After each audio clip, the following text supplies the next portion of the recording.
Thanks very much for watching this video. This is joint work with Marc Bressan, Leslie Goldberg and Kitty Meeks. And as you see in the title, this will be about counting subgraphs in somewhere dense graphs. Let me start by introducing the most important problems we will be considering in this work. I'll start with the homomorphism problem. So here we are given as input two graphs H and G. And we are interested in the number of homomorphisms from H to G. Just to recall the definition, a homomorphism from H to G is a mapping from the vertices of H to the vertices of G that is edge-preserving. So whenever there's an edge in H, then the image of this edge must also be an edge in G, but the mapping itself is not necessarily injective. So two vertices of H might be mapped to the same vertex of G.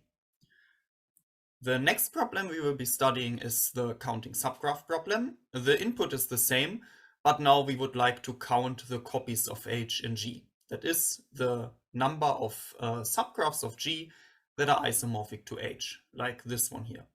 Note there are intermediate edges here between the vertices of the subgraph, so it's not an induced subgraph.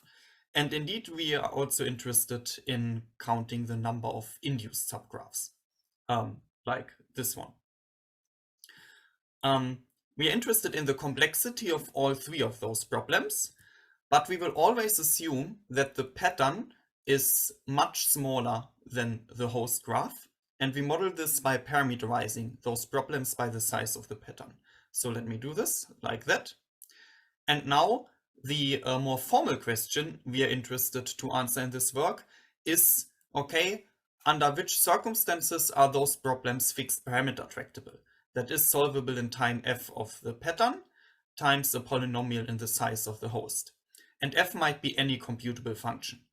The idea here is that assuming the pattern is significantly smaller than the host, then even a, say, super polynomial overhead in the size of the pattern might still yield an efficient algorithm as long as we are polynomial in the size of the host. If you take a look at those problems in this generality, it is very unsurprising that the answer is no.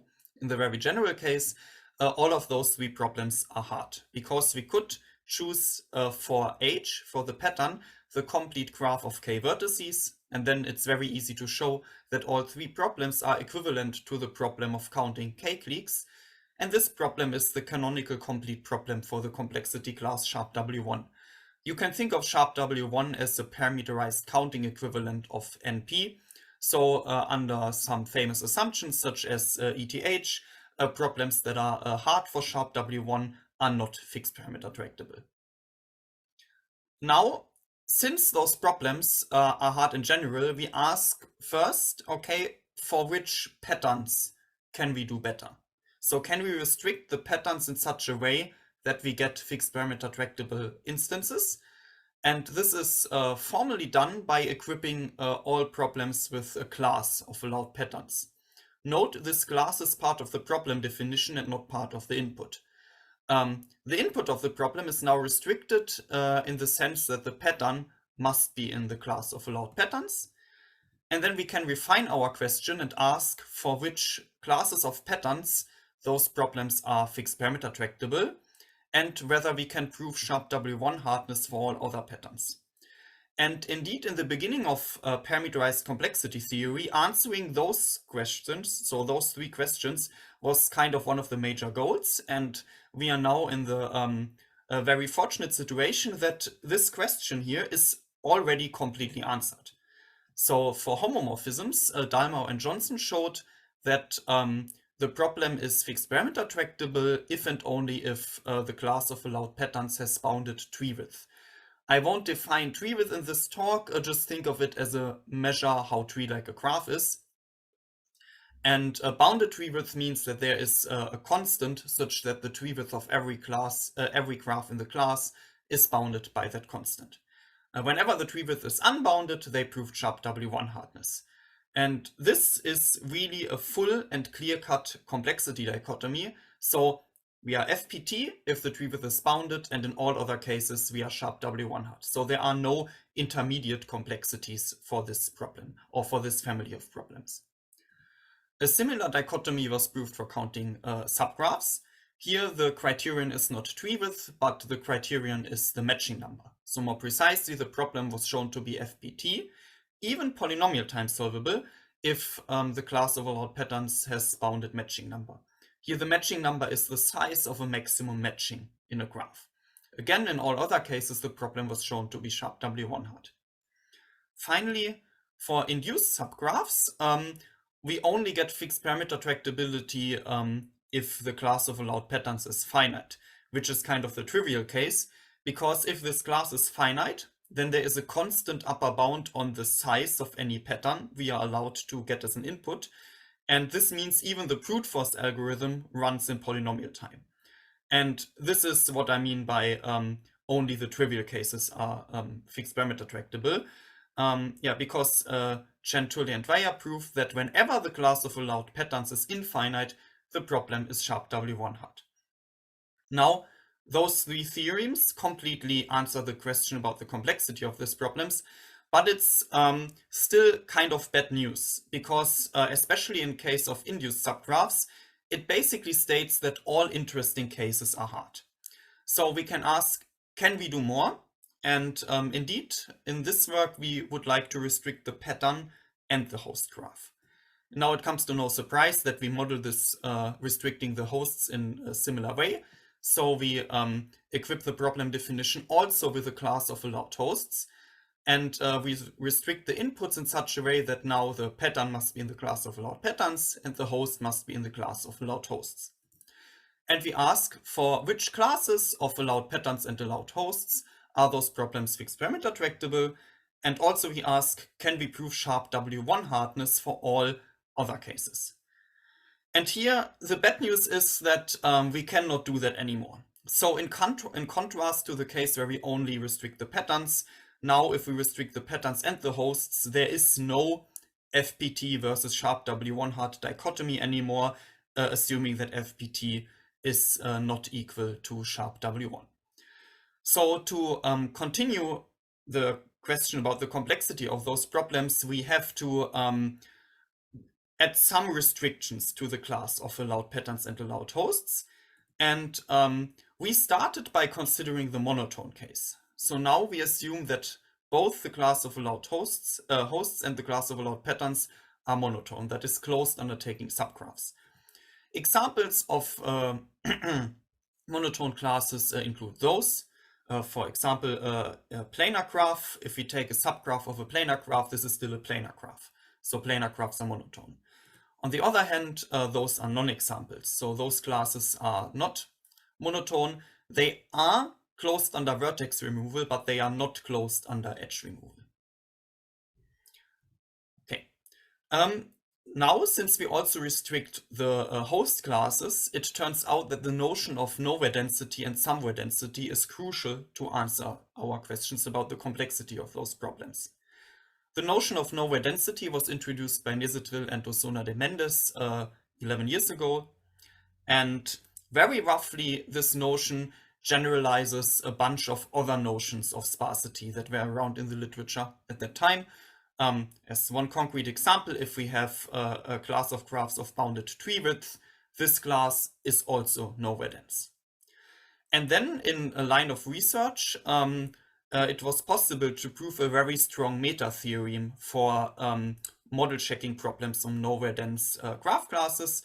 So very quickly, I won't go into details here, but assuming you fix any first order formula, and then evaluating this formula on a graph can be solved in almost linear time if this graph belongs to a nowhere dense class of graphs. And this can be thought as like a kind of a variation of Courcell's theorem. And it's very strong because this now applies to all of those examples, since nowhere density generalizes all of those notions of sparsity. There is also a counting version of this meta theorem, which will be important later in this video. The one restriction is that the counting version only works for a fragment of FO formulas. And again, I won't go into details here because it's not important for the details of the talk. But very roughly, the idea is that the counting version only allows if works if we don't allow universal quantifiers. Then finally, just to avoid any confusion, somewhere dense just means not nowhere dense. The original definition of nowhere density uses something called shallow minors, but in this talk, since we consider monotone classes, we use another characterization which applies to monotone classes and which is much easier. What I'm about to show you is known in this community for a long time. I think the first paper that made it explicit was this paper on superflatness by Adler and Adler.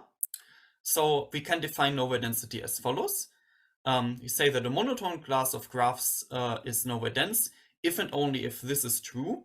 This means for each non-negative integer, there exists a graph such that the R subdivision of this graph is not in the class. Here the R subdivision means that I subdivide each edge precisely R times. And by negating this, we get also a very short definition of somewhere dense classes. And indeed, this definition will be used in our hardness proofs.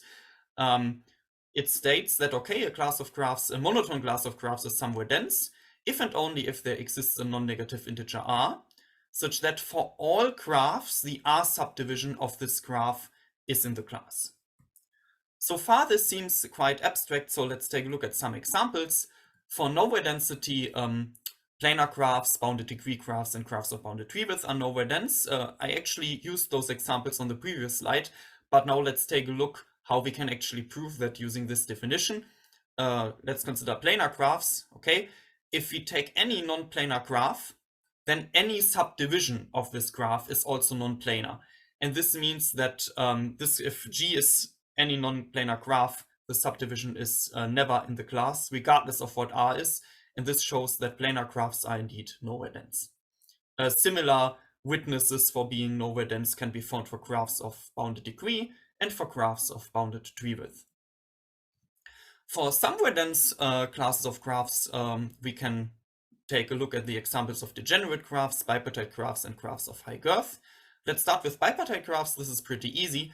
If you take the subdivision of a graph, this graph is always bipartite. So we can actually choose R to be 1, and this shows that then the subdivision of each graph is bipartite, and hence bipartite graphs are somewhere dense. For graphs of high girth, we call the girth is the length of a shortest cycle, and this means if we say, for example, the girth has to be larger than 8, we can just subdivide each edge 2 times, and then the shortest cycle will have length 9. And this generalizes to any constant lower bound on the girth. Okay, so now I hope we all have some intuition about nowhere density and somewhere density. Let's go back to our problems and see how this actually helps.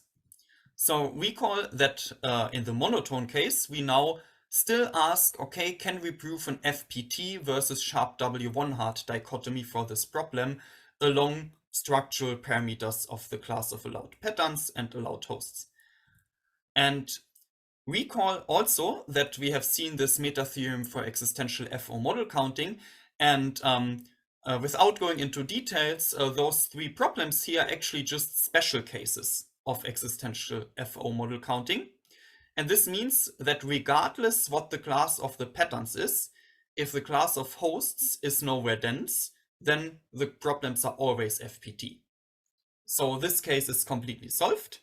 And hence, our contributions focus on the case where the class of allowed hosts is somewhere dense. And indeed, on a technical level, our proofs will mostly focus on hardness, so on reductions. Okay, now let me finally state our main contributions, and let me start with the homomorphism problem. Recall that we assume for now that both the class of allowed patterns and the class of allowed hosts are monotone, that is subgraph closed.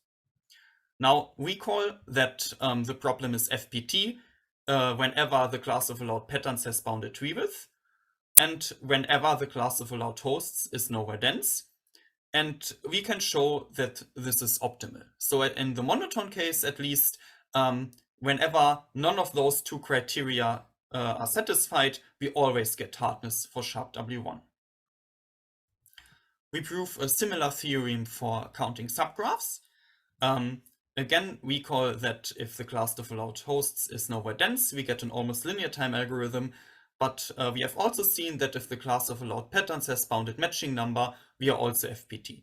Here, this m of h is just the size of maximum matching.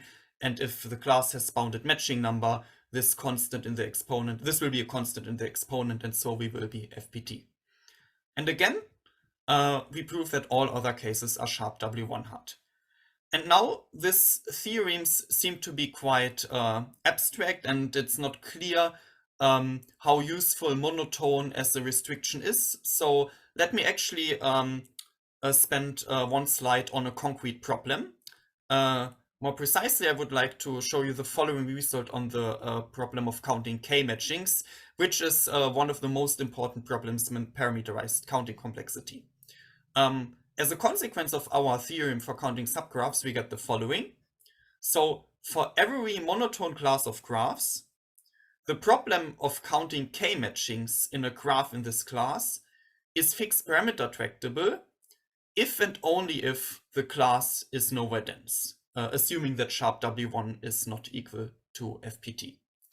In particular, whenever we have a monotone somewhere dense class of host, the problem of counting k-matchings in graphs in that class is sharp W1 hard.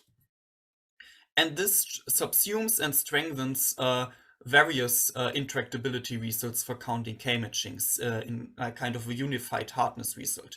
For example, as an immediate consequence of this theorem, we get that counting k-matchings in bipartite graphs with one-sided degree bounds is hard, or that counting k-matchings in graphs of high girth is hard, or that counting k-matchings in degenerate graphs is hard. And again, you can use any monotone somewhere dense class of graphs you like, and you immediately get hardness of counting k-matchings.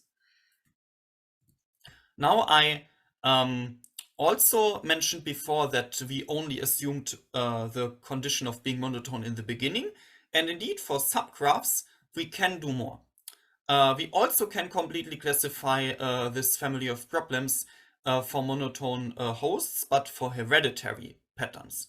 And now hereditary just means we are closed under vertex removal, but not necessarily under edge removal anymore. The classification now has more cases. So here is the table from our paper. I won't go through any entry of this table, but I just want to make like one particular application of this classification, assuming that our hereditary class of graphs has unbounded induced matching number. M_int is just the induced matching number, and the class of hosts is somewhere dense, has bounded clique number, but unbounded biclique number, then the problem is hard. Note that our FPT cases here are also refined. We also are able to find out precisely in which cases we are in polynomial time and in which cases we are FPT. And this FPT case here is a real FPT case, so it cannot be strengthened to polynomial time unless standard assumptions fail. Finally, we also get almost tight or even tight lower bounds under the ETH for our hardness results. And since those columns and rows are disjoint and exhaustive, it's really a full and explicit classification of the complexity of this problem. Okay, finally, induced subgraphs. Let me immediately jump to the result for hereditary classes. And again, our results are like summarized in the following table.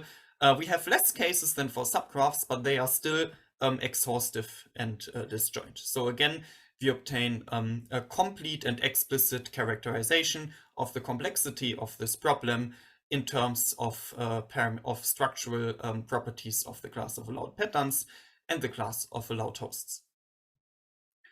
In the last 5 minutes, I would like to quickly sketch the most important idea of our proofs, and the proofs are actually surprisingly simple. So the ideas were like not trivial at all, but after having the ideas, like working them out, that turned actually out to be quite simple.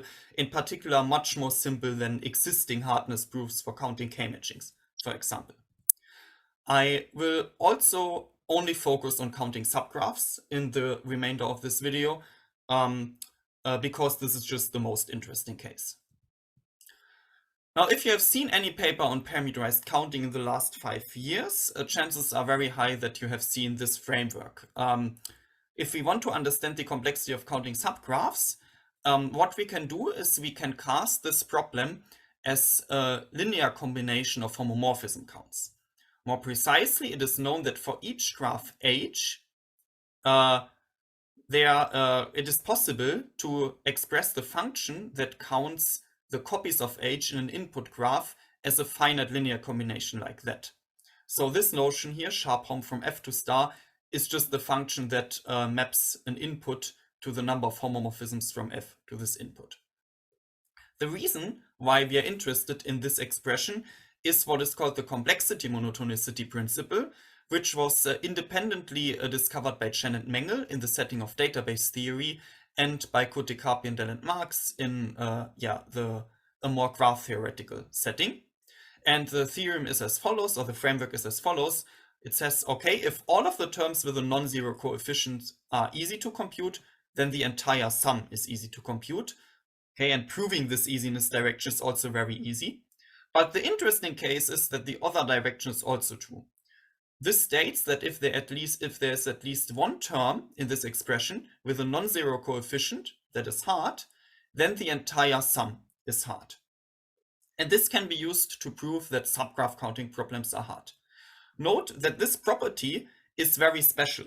In general, if you have a linear combination of counting problems, the entire linear combination can be easy, although individual terms can be hard. For example, counting satisfying assignments plus counting non-satisfying assignments is easy, although each individual term is hard.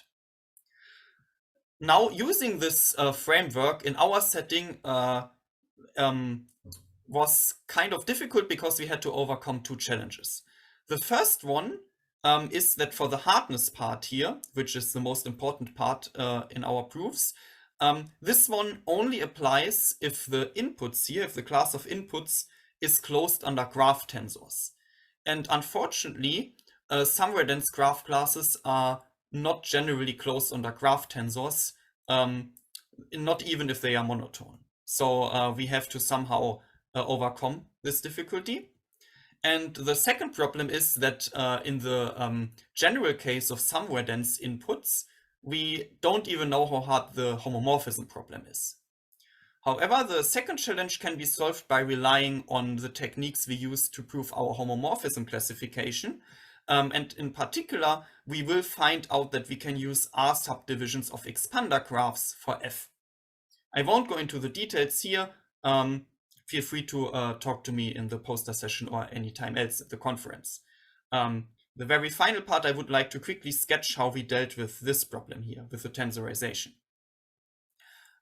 We call that we have this very cute condition here to classify or to describe somewhere dense monotone classes of graphs. And what we do is we introduce an edge-colored tensor product that works on subdivided and edge-colored graphs. So I will only define it by a picture. The technical details are a bit cumbersome to state, but they are not hard.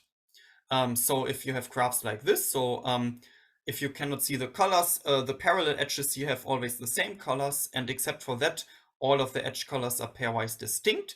And then if we tensor two graphs with those kind of colorings, we split the vertices if and only if this second graph here has the vertices split. For example, splitting those vertices and those vertices here yields that in this graph, those vertices like those two and this one is split.